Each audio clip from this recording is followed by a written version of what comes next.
ولد الهدى فالكائنات ضياء، وفرس الزمان تبسم وسناء. ونقول كما قال الشاعر أيضا: كيف ترقى رقيك الأنبياء، يا سماء ما طاولتها سماء. النبي صلى الله عليه وسلم مقامه معلوم، وقدره عند الله معلوم، ومهما فعلنا لنرفع من قدره فلن نرفع قدر شخص علم الله قدره.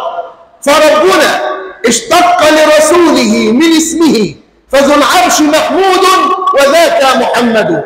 رسول الله لا يحتاج منا إلى تزكية، ولا يحتاج منا إلى رفع منزلة، ولا يحتاج منا أن نذكره حتى يعلم قدره.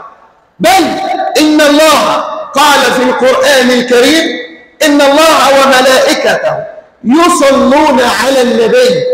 الآية دي إن شاء الله نبقى نعمل لها فاصل لوحدها، لكن هاخد لك منها بيقول لك: إن الله وملائكته يصلون على النبي بصيغة الفعل المضارع. ربنا هل يعلم له أمد؟ هو الأول بلا ابتداء وهو الآخر بلا انتهاء. ربنا بيصلي على النبي من إمتى؟ أنا عايزك كده تاخد الموضوع بالراحة والبساطة. ربنا سبحانه وتعالى قال عن نفسه هو الأول ولكنه بلا ابتداء. ما أجي أسألك على رقمك إمتى مثلا 1/7/2/7 سنة كذا، لكن ربنا سبحانه وتعالى أول بلا بداية، آخر بلا نهاية.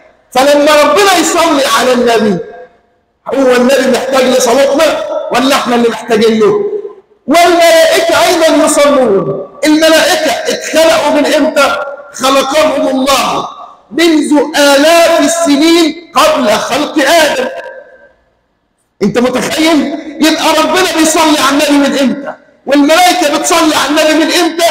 يبقى أنا وأنت مش بنصلي عليه عشان هو محتاج، لا، عشان لما بتصلي عليه ربنا سبحانه وتعالى بيصلي عليك.